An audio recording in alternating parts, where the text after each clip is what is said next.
और अब हम जो करने वाले हैं वो है पार्ट 3 ऑफ फेमा।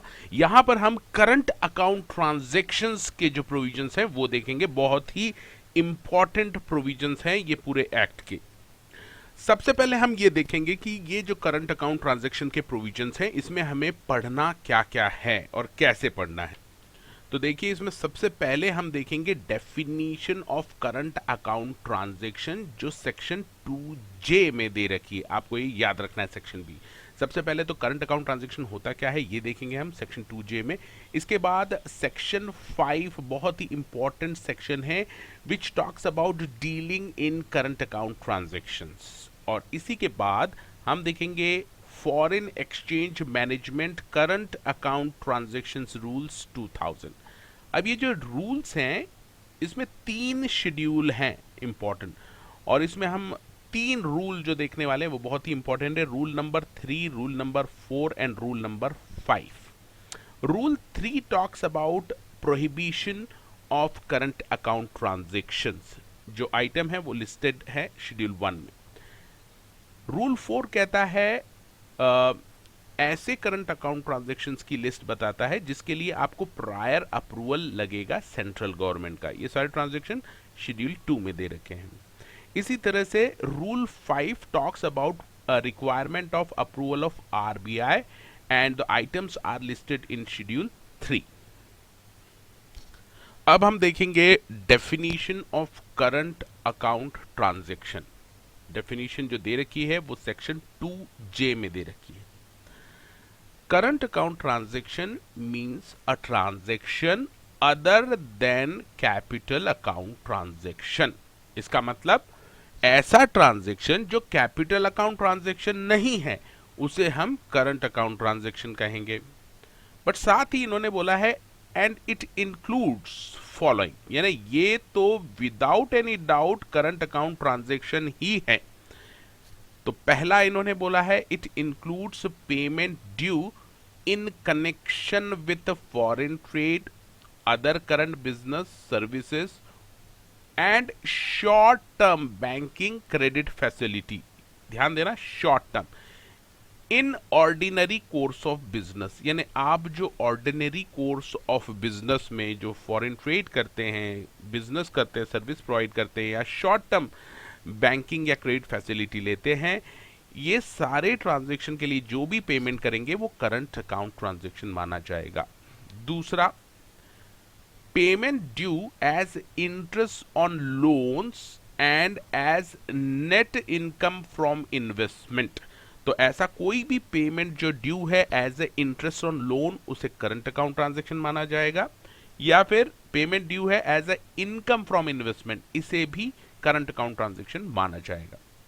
तीसरा है remittance for living expenses of parents, spouse and children residing abroad. तो बाहर आपके पेरेंट्स, स्पाउस या चिल्ड्रन रह रहे हैं तो उनको अगर आप कोई पैसा भेजते हैं फॉर लिविंग एक्सपेंसेस तो ये भी करंट अकाउंट ट्रांजैक्शन माना जाएगा। फोर्थ है expenses for foreign travel, education and medical care expenses of parents, spouse and children. अब डेफिनेशन तो हमने देख ली है, लेकिन एग्जाम में अगर आपको ये एज इट इज लिखनी है तो प्लीज इसके आप नोट्स बना लीजिए एक छोटी चिट पे, और सुबह शाम उसको देखिए तो आप अच्छे से लिख पाएंगे एग्जाम में। अब हम बात करेंगे सेक्शन 5 की, जो बात करता है dealing in current account transaction. तो ये एक तरह से आपको परमिट करता है कि आप फॉरेन एक्सचेंज ड्रॉ कर सकते हैं, सेल कर सकते हैं through authorised person for current account transactions. So let's see, section 5 says that any person may sell or draw any foreign exchange to or from authorized person for current account transactions.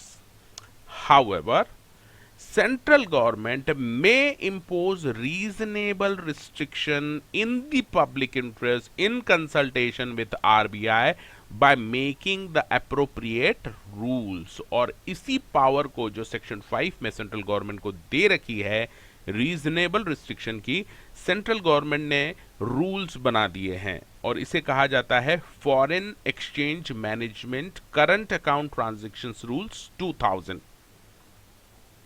अब हम detail में देखेंगे foreign exchange management current account transactions rules 2000 को। Now let's see rule number 3। Rule 3 basically prohibits certain current account transactions। अब देखिए rule कहता क्या है, Withdrawal of foreign exchange by any person for following purposes is prohibited। तो अब ये following क्या है, तो मेनली यहां पर 3 आइटम बताए हैं, इनके लिए आप फॉरेन एक्सचेंज ड्रॉ नहीं कर सकते। पहला, ऐसे ट्रांजैक्शंस जो लिस्टेड हैं शेड्यूल 1 में, अभी हम शेड्यूल 1 को डिटेल में देखने वाले। दूसरा, for transaction like travel to Nepal and और भूटान, नेपाल या फिर भूटान के लिए अगर आप ट्रेवल कर रहे हैं तो ड्रॉ नहीं कर सकते फॉरेन एक्सचेंज। तीसरा, transaction with a person resident इन नेपाल और भूटान, इससे इस तरह के ट्रांजैक्शन के लिए भी आप विथड्रॉ नहीं कर सकते फॉरेन एक्सचेंज।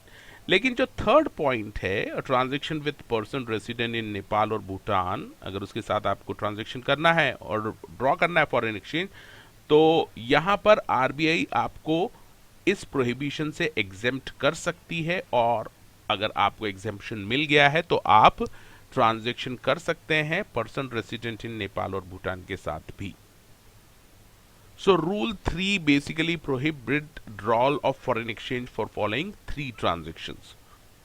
अब हम देखेंगे शेड्यूल 1 में ऐसे कौन से आइटम लिस्टेड हैं जिसके लिए आप ड्रॉ नहीं कर सकते फॉरेन एक्सचेंज। अब ये जो लंबी लिस्ट है 8 पॉइंट्स है, इसको आपको लिखना है, नोट करना है और इसे मग करना पड़ेगा आपको। तो लेट्स सी, फॉलोइंग 8 ट्रांजैक्शंस, ऐसे 8 आइटम हैं जिसके लिए, जो शेड्यूल 1 में मेंशन है, जिसके लिए आप ड्रॉ नहीं कर सकते फॉरेन एक्सचेंज। तो पहला है remittance out of lottery winning, आप कुछ जीतते हैं लॉटरी में, उसको आप रेमिट नहीं कर सकते। ये जो लिस्ट है आपको केवल कीवर्ड पे ध्यान देना है, कीवर्ड ही याद रखना है, तभी आप एग्जाम में लिख पाएंगे। पूरा अगर आप ऐसे याद नहीं करेंगे तो भी चलेगा, जस्ट कीवर्ड पे ध्यान दीजिए। पहला है लॉटरी विनिंग का रेमिटेंस अलाउड नहीं है। दूसरा, remittance of income from racing, riding और एनी अदर हॉबी, किसी भी हॉबी से आपको इनकम होती है, रेसिंग, राइडिंग एक्सेट्रा, उसका भी रेमिटेंस नहीं कर सकते। Remittance for purchase of lottery ticket, banned या prescribe magazine, football, pools etcetera के लिए भी आप रेमिटेंस नहीं कर सकते। Payment of commission on export made towards equity investment in joint venture, wholly owned subsidiaries abroad of Indian companies, तो इस तरह का कमीशन ऑन एक्सपोर्ट भी बैंड है, इसके लिए भी आप पेमेंट नहीं कर सकते। Remittance of dividend by any company to which the requirement of dividend balancing is applicable, तो कीवर्ड है dividend. Payment of commission on export under rupee state credit route, इसमें भी आप पेमेंट नहीं कर सकते। इसमें एक एक्सेप्शन है जिसके ऊपर केस लॉ भी आ सकता है, except commission up to 10% of invoice value of export of tea and tobacco, तो 10% ऑफ इनवॉइस वैल्यू अगर टी या टोबैको का एक्सपोर्ट कर रहे हैं, इसके लिए आप कमीशन दे सकते हैं up to 10% of invoice. 7th है payment related to call back services of telephones, इसके लिए भी आप रेमिटेंस नहीं कर सकते, पेमेंट नहीं कर सकते। Remittance of interest income on funds held in non residence special rupee scheme account, इसको भी आप रेमिट नहीं कर सकते। तो again I advise you to just note down all the points, keywords याद रखिए, तो एग्जाम में आप पूरा अच्छे से लिख पाएंगे। Now let's move to the rule number 4।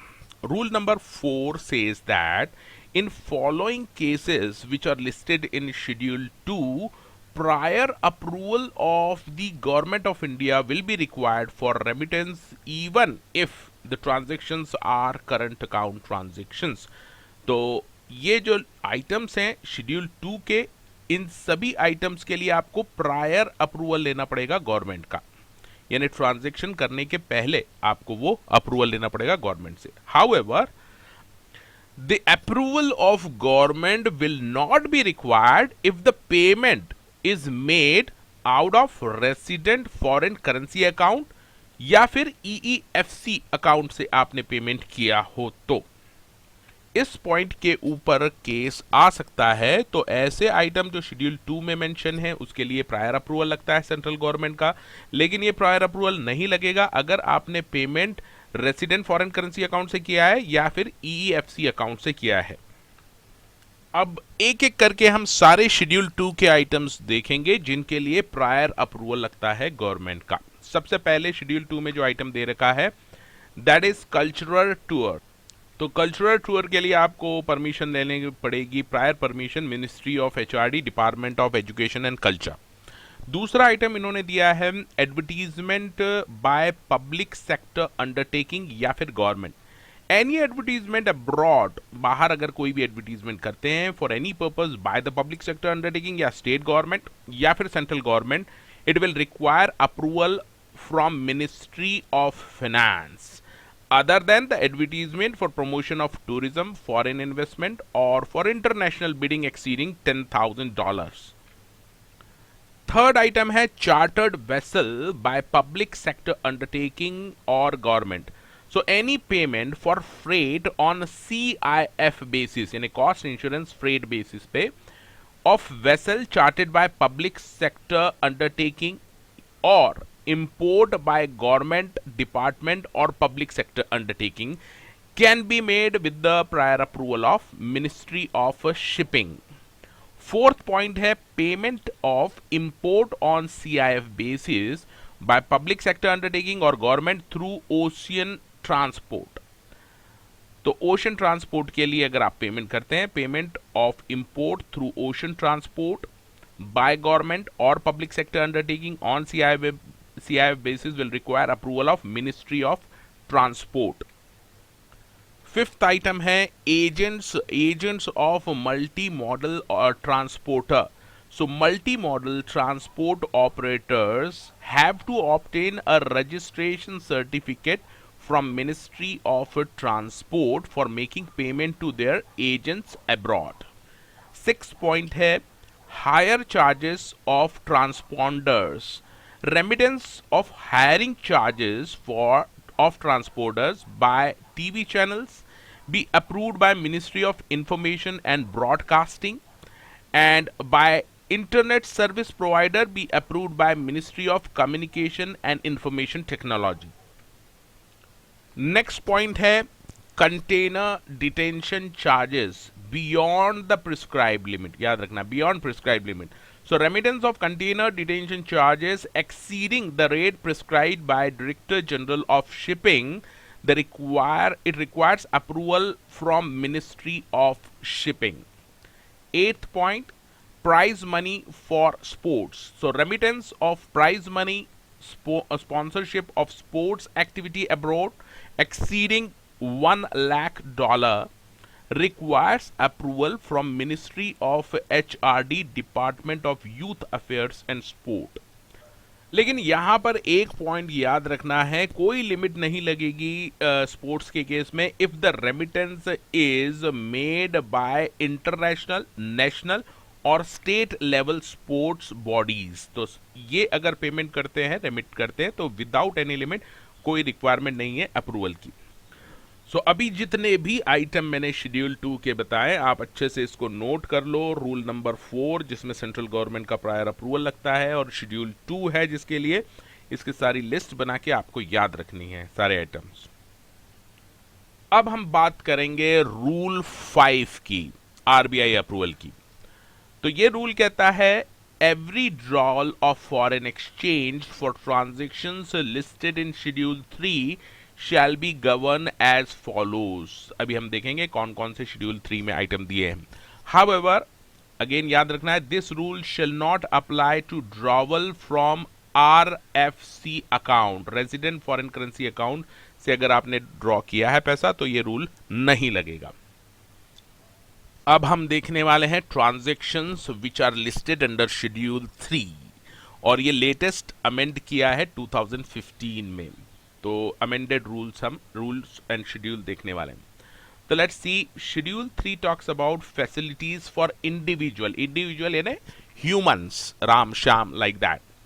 So this rule says that, the schedule says that individual can avail foreign exchange facility, तो individual foreign exchange facility avail कर सकता है for following purposes। अब ये पर्पस हमने नीचे देखने हैं। फॉलोइंग पर्पस के लिए आप एक्सचेंज फैसिलिटी यूज कर सकते हैं with in the limit of 2,50,000 US dollars. ये लिमिट आपको याद रखनी है शेड्यूल 3 की, $2,50,000 तक की लिमिट के अंदर आप फॉरेन एक्सचेंज ड्रॉ कर सकते हैं फॉर फॉलोइंग पर्पसेस। तो अभी हम पर्पसेस देखेंगे नीचे। एनी एडिशनल रेमिटेंस, अगर इससे आपका बाहर जाता है, additional remittance in excess of the aforesaid limit for following purpose shall require prior approval of Reserve Bank of India. तो ये शेड्यूल क्लियरली कह रहा है कि अप टू 2,50,000 USD डॉलर तक फॉलोइंग आइटम के लिए अगर आप ड्रॉ करते हैं तो प्रायर अप्रूवल की जरूरत नहीं है आरबीआई की। लेकिन अगर आपका अमाउंट एक्सीड होता है, 2,50,000 डॉलर से ज्यादा एक्सीड होता है, तो आपको आरबीआई का अप्रूवल लेना पड़ेगा, वो भी प्रायर अप्रूवल। तो अब देख लेते हैं कौन कौन से ऐसे ट्रांजेक्शन है जिसके लिए आप इंडिविजुअल यूज कर सकता है foreign exchange up to 2,50,000 dollars. तो पहला आइटम ये बोलते हैं private visit to any country. किसी भी कंट्री में आप प्राइवेट विजिट करने जा रहे हैं, ड्रॉ कर सकते हैं अप टू 2,50,000। ये 250 जो लिमिट है ये ओवरऑल लिमिट है, एक्सेप्ट नेपाल एंड भूटान, नेपाल भूटान को छोड़ के किसी भी दूसरी कंट्री में। गिफ्ट और डोनेशन के लिए आप ड्रॉ कर सकते हैं। Going abroad for employment, employment के लिए जा रहे हैं, ड्रॉ कर सकते हैं। इमिग्रेशन के लिए का केस है, आप जा रहे हैं बाहर, तो भी आप यूज कर सकते हैं। Maintenance of close relatives abroad, बाहर आपके करीबी रिश्तेदार रहते हैं, उसके लिए भी आप ड्रॉ कर सकते हैं। इसी के साथ ट्रेवल फॉर बिजनेस और अटेंडिंग कॉन्फ्रेंस, स्पेशलाइज्ड ट्रेनिंग और meeting expenses, for meeting medical expenses, checkup abroad, और for accompanying an attendant to a patient going abroad for medical treatment और चेकअप। तो इन सभी चीजों के लिए भी आप विड्रॉ कर सकते हैं। 7th है expenses in connection with medical treatment, medical treatment के लिए जा रहे हैं अब्रॉड, पैसा आप निकाल सकते हैं। स्टडीज अब्रॉड, स्टडीज के लिए जा रहे हैं तो भी निकाल सकते हैं। Any other current account transaction, या किसी भी दूसरे करंट अकाउंट ट्रांजैक्शन के लिए आप पैसा निकाल सकते हैं अप टू 2,50,000 USD। अब पॉइंट जरा जो नोट करना है वो ये कीजिए कि इंडिविजुअल में अवेल एक्सेस, तो ये जो 2,50,000 की लिमिट है, इससे ज्यादा भी आप USD डॉलर विड्रॉ कर सकते हैं if it is so required by country. अगर वो जो कंसर्न कंट्री है उसकी ये मैंडेटरी रिक्वायरमेंट है उससे ज्यादा विड्रॉ करने की, for emigration, medical institute offering treatment, और यूनिवर्सिटी जहां पढ़ने जा रहे हैं। तो ये जो पॉइंट है एक्सेस का, 2,50,000 से ज्यादा का आप USD विड्रॉ कर सकते हैं केवल 3 केसेस में, और वो भी जब उस कंट्री की ऐसी रिक्वायरमेंट हो तो विदाउट प्रायर अप्रूवल आप विड्रॉ कर सकते हैं। इसके ऊपर केस भी आ सकता है। तो वो 3 केसेस कौन से हैं? तो पहला तो expenses in connection with medical treatment abroad, studies abroad, और एक और पॉइंट है इमिग्रेशन का, इमिग्रेशन के केस में। इन 3 केसेस में आप 250 से ज्यादा भी विड्रॉ कर सकते हैं without approval of RBI if it is the requirement of that concern country. अब बात करते हैं क्या आप सैलरी जो आपको मिल रही है वो आप बाहर रेमिट कर सकते हैं। तो शेड्यूल 3 इसके बारे में फिर बोलता है कि a person who is resident but not permanently resident, तो ऐसा आदमी जो रेसिडेंट है इंडिया का बट परमानेंटली रेसिडेंट नहीं है इंडिया का, and who is a citizen of any other foreign state except Pakistan, Pakistani नहीं होना चाहिए, दूसरा कोई भी सिटीजन हो, या फिर सिटीजन ऑफ इंडिया हो, who is on deputation to office or branch of a foreign company or a subsidiary or a joint venture in India, जिसको यहां पर तैनात किया गया है, यहां पे डेप्यूट किया गया है इंडिया में office, branch office of foreign company या सब्सिडरी या जॉइंट वेंचर के केस में of such foreign company and may make remittance up to his net salary. तो ऐसा आदमी अपनी नेट सैलरी तक का अमाउंट बाहर रेमिट कर सकता है विदाउट परमिशन ऑफ आरबीआई।